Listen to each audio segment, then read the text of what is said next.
Welcome, everybody, to the 38th episode of Stories from the Last Territory, a podcast that covers the golden years of wrestling in Puerto Rico. My name, like always, is Luis Cuevas, better known as the Caveman, and I am your host for this trip back in time to the greatest feuds in the history of Puerto Rico.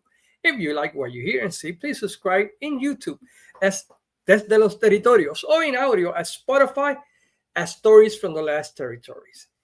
Like we mentioned, we're going to be taking a look back at some of the greatest feuds, greatest personalities, or greatest feuds in the history of wrestling in Puerto Rico. That's what we do in this podcast. But this week, we're going to be doing a very short podcast, and we're going to be talking about the legacy of Miguel Pérez Padre, especially his run as the main face of wrestling in the island before the Capital Sports promotion started. And I want to thank Francisco Aorio, and I highly recommend you check his page. It's called World Wrestling Archive, and it's in Facebook. As he goes through all the newspaper sites available in Puerto Rico, and he does God's work. God bless that man. And he has continuously found this gold mine of information that for the years we have heard about, but did not have like actual newspaper articles or newspaper clippings that we can go and say, yeah, that actually happened. So God bless the man and all the hard work that he does. World Wrestling Archive in Facebook. Check it out. The newspaper clippings are in Spanish, but still, it's a great page to see all the old newspaper clippings and all the stories, especially if you want to find information about the LNG promotion, if you want to find out about all those independent promoters that covered wrestling in Puerto Rico before, the Capital Sports promotion era.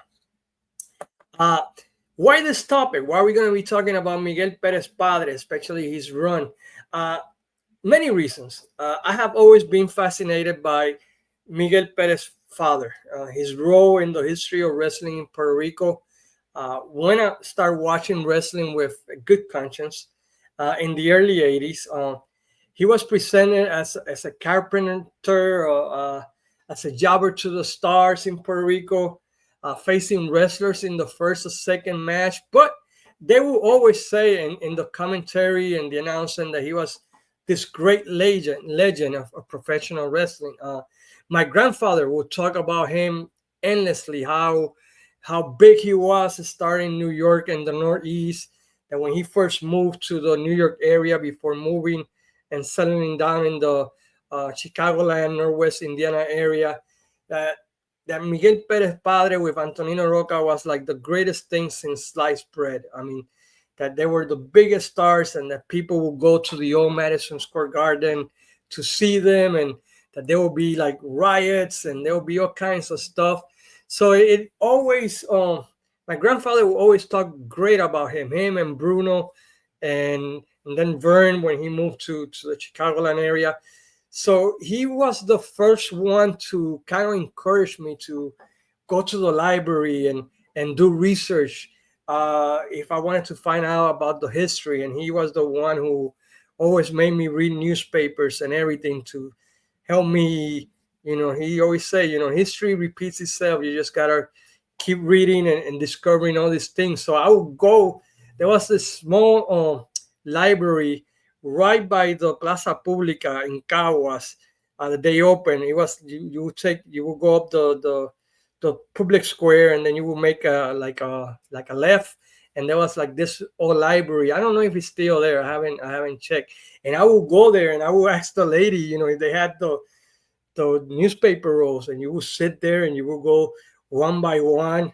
They probably thought I was like the biggest geek, the biggest nerd there was, but I didn't care because I just wanted to learn everything I could about wrestling and everything. And this, and Miguel Pérez Padre was like that first subject that I got into, and I found some stuff, but again, I was a little kid. I don't remember. So I always heard about that, and his legacy was always one that I always thought that was very interesting, because here's this huge star in the Northeast and New York area and in Puerto Rico, even though to this day he's well respected, he's seen as a legend, but it feels like he's still like very, very underrated in the public eye. And I think it's a great disservice to wrestling that not a lot of people go back and see how great this guy was in terms of being a mainstream star and all that. So that's why I wanted to talk about him today. I hope that makes sense. So anyway, that's my story, and I'm sticking to it.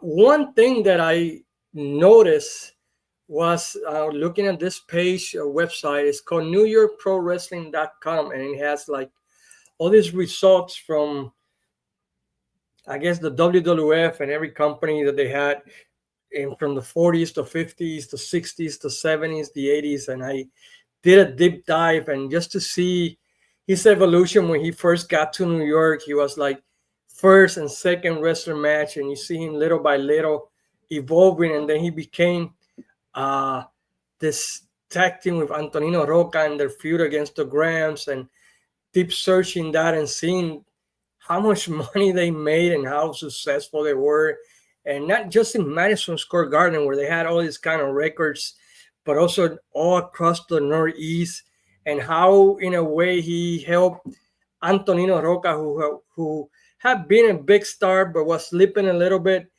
continue to be a headliner for the next couple of years. They won the tag team champions. They had a formula that is a formula that I still use today, where you have the Ricky Morton role. Miguel Perez father was in that role. He would continuously, he was like the guy who would get beat up and keep fighting and being this underdog, and people would be screaming and fighting until he got the hot tag to Antonino Roca, and Antonino Roca would come like a house of fire and stuff like that. And it was a great lasting relationship and tag team. And like I said, it helped Antonino Roca. He was a star already before Miguel Perez, but it helped him have a couple extra years, and I always push for them to be in the Wrestling Observer Hall of Fame, and I got a chance to push for them, and it happened. So I was very, very glad that they were going in, because I thought that, that this is a tag team that for some reason WWE or WWF has not remembered. To this day, Miguel Perez father is not, I believe, in the Hall of Fame.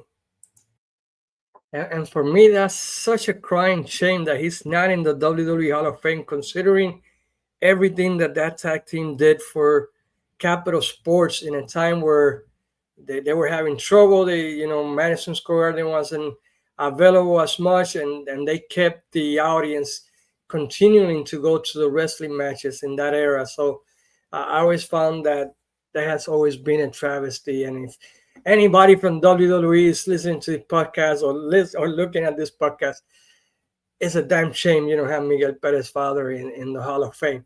But one thing I didn't notice that caught my mind, and one day I'm going to ask his son, hopefully I get the opportunity to do that on one occasion or another, was that even when Antonino Roca split from Capital Sports and aligned himself with Jim Crockett, that Miguel Perez father didn't go with him to this new company. He stayed in the WWF. He was still loyal to the WWF, even though Capital Sports, even though his partner, which he had made a great kind of quantity of money, has split and formed his own promotion. So that's another reason. Here's a loyal guy, and you treat him like crap. But anyway, even though they were in different companies and they were in different situations, they continue to be a tag team. They wrestled here in Puerto Rico on many occasions. They defended. They were always billed as the tag team champions, because they have been the tag team champions throughout this era. You see them defending the tag team titles against the likes of the Fabulous Kangaroos, Bob Orton and the Great Scott, Jerry Graham and Cowboy Lee.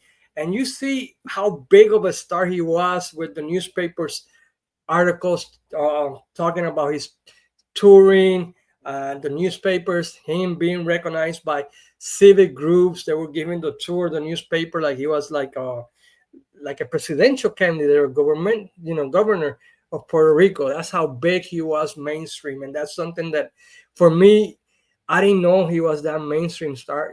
I start seeing all these articles. You see him with midget wrestlers. You see him visiting wrestling schools and holding babies and all kind of stuff. And it's pretty cool to see how big of a star he really was in Puerto Rico, and how you understand like why people like my grandfather were such a huge Miguel Perez father, Mark, because he was a star.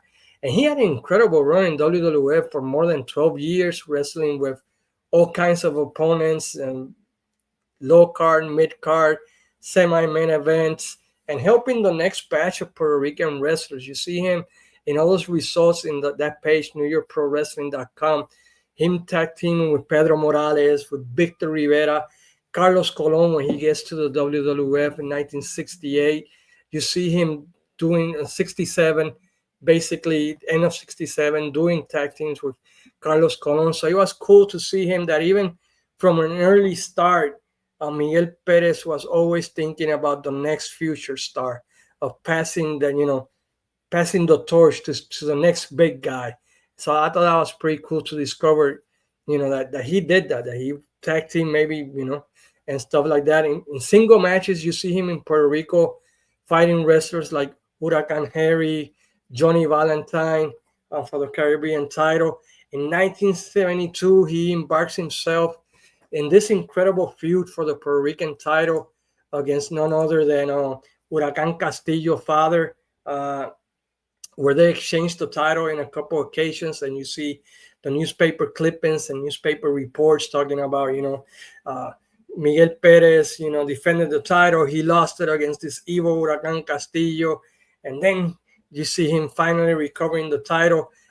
Somebody in the comments, I couldn't verify that, but he mentioned that was the same Puerto Rico heavyweight title that was taken by Capital Sports when they first started running in 1974, where everybody knows that Miguel Perez's father was like the star of the Puerto Rico heavyweight champion because he was the main guy.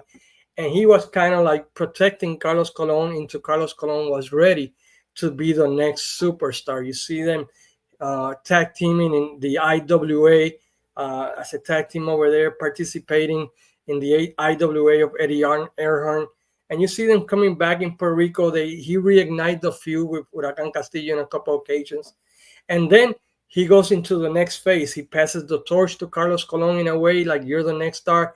I'm going to go down in the card and I'm going to help this new development of stars across the board. And you see him doing that between 1982, 83, 84. And then you see him in his last great feud that was against the Cheap Herders when they hurt his son, Miguelito Perez Jr. And we had talked about that in this podcast. And then after that, he goes into semi-retirement. He comes back, right, to fight against El Profe in a great feud. And then he retires to the sunset and helps both WWC during the time of 1992. And then in the IWA, he goes in and he becomes this father figure to this new generation of wrestlers. And again, check out World Wrestling Archive. It has a lot of great stuff about Don Miguel. And again, he was our first star, our first superstar, mainstream superstar. And to this day, I still think that he doesn't get the recognition that he deserves or that he's warranted for all the things that he did representing Puerto Rico across the globe. So go to World Wrestling Archive, go into NewYorkProWrestling.com, see all the results, pro wrestling histories, stories have a lot of stuff about Miguel Perez's father, and just deep dive into all these great legends that came before the golden years of Capital. And I think you will appreciate more some of those stars. So again, I just wanted to take time and talk about him because it's a link with my grandfather in a way, and it's also a recognition of somebody who opened a lot of doors for a lot of people in Puerto Rico, and sadly is not recognized constantly. This is a guy that we should be worshiping every month, every year, talking about him. So it's a short podcast. Next in 2 weeks, I'll be coming back with a bigger one and more information. But I just wanted to take some time and give my flowers to Miguel Pérez Father. So hopefully you guys enjoy this. Please subscribe to the channel. Check also my Spanish channel on my Spanish podcast, Desde los Territorios. I usually have it that you could translate in English. So even though it talks about the history of the territories and so and so.